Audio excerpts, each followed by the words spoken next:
कर्मचारी भविष्य निधि यानी ईपीएफ टैक्स लगाने का फैसला बदल सकता है। सूत्रों के मुताबिक प्रधानमंत्री नरेंद्र मोदी ने वित्त मंत्री अरुण जेटली को फैसले पर दोबारा विचार करने को कहा है। मंगलवार को वित्त मंत्री ईपीएफ पर लोकसभा में फैसला वापस किए जाने का ऐलान भी कर सकते हैं।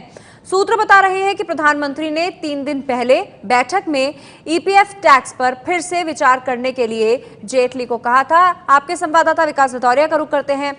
विकास, चौतरफा विरोध हुआ था ईपीएफ पर टैक्स लगने का, ये उसी का नतीजा है क्या?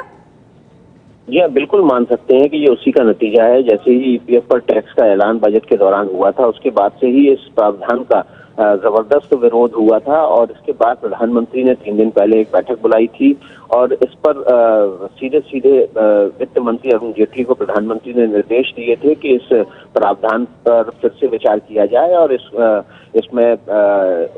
प्रावधान पर फिर से विचार किया जाए और विचार करते हुए इस पर अगर वापसी का फैसला संभव है तो इस प्रावधान को वापस लिया जाए। लेकिन चूंकि संसद का सत्र चल रहा है, इसलिए सरकार इसका अभी ऐलान नहीं कर सकती है। संभवतः मंगलवार को वित्त मंत्री अरुण जेटली संसद में इस पर बयान देंगे और माना जा रहा है, सूत्रों की माने तो ये प्रावधान सरकार की तरफ से बजट में जिसका ऐलान किया गया था ईपीएफ पर टैक्स का, वो वापस लिया जा सकता है। जी, और इस वक्त मेरे साथ एबीपी न्यूज संवाददाता शिशिर सिन्हा भी जुड़ गए हैं।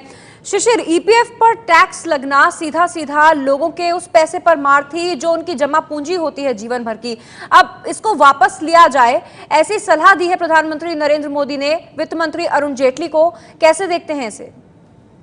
देखिए, वापस करने के बजाय ये होगा कि इस मामले पर नए सिरे से विचार करने की बात कही गई है और उसमें कई विकल्प शामिल है, जिसपे एक विकल्प ये भी है कि आप इसे पूरी तरह से वापस ले लें। इसका दबाव पड़ रहा है।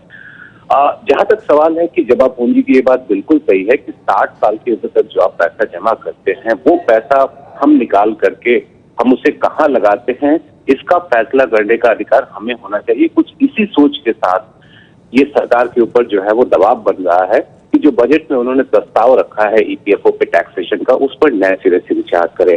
जो एक विकल्प सामने आ रहा है ताकि सरकार पर ये तोहमत ना लगे कि वो रोल बैक सरकार है, उसमें ये आ रहा है कि इसको इतना डाइल्यूट कर दिया जाए, इतना हल्का कर दिया जाए ताकि लोगों के ऊपर इसका कुछ बोझ ना पड़े। और उसी में से एक ये है कि 1 अप्रैल 2016 के बाद जो भी फंड जमा होता है, उसका जो इंटरेस्ट का पार्ट है, ब्याज का जो हिस्सा है, सिर्फ उस पर टैक्स लगाया जाए।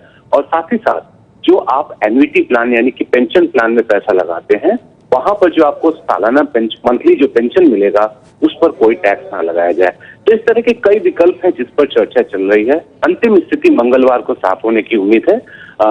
वित्त मंत्री अरुण जेटली जो है वो लोकसभा में इस बारे में बयान दे सकते हैं कि क्या कुछ सरकार ने इस प्रस्ताव पर फैसला किया है। जी, तो अभी के हिसाब से जिस दिन आम बजट पेश हुआ था 29 फरवरी को, उस बजट में ईपीएफ के 60% हिस्से पर टैक्स लगने को लेकर सरकार ने इस बारे में कहा था, लेकिन उसके बाद से इसका विरोध शुरू हो गया था।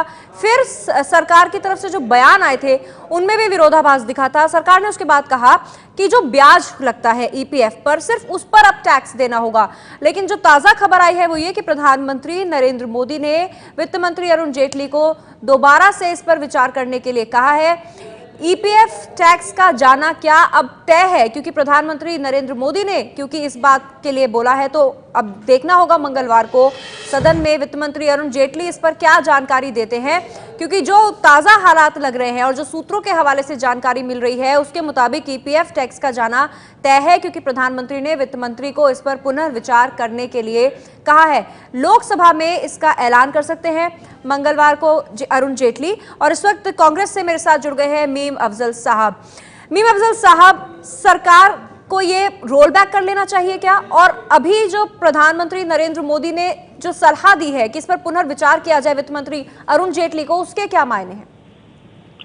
अगर आपकी इत्तला बिल्कुल सही है तो मैं समझता हूं कि सरकार को यू टर्न लेना पड़ा है और बजट में इस तरह का जो प्रावधान किया गया था उसको वापस लेना बिल्कुल ठीक होगा। हमारी पहले ही ये डिमांड थी कि ये बिल्कुल गलत लगाया गया है और इसको हटाना चाहिए।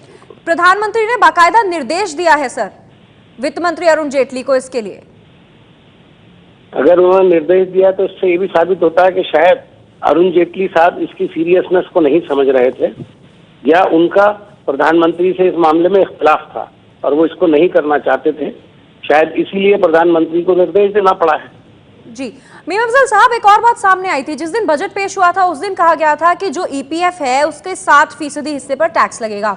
उसके बाद जब विरोध के स्वर उठे तो फिर ये बात सामने आई कि जो ब्याज मिलता है सिर्फ उस पर टैक्स लगेगा।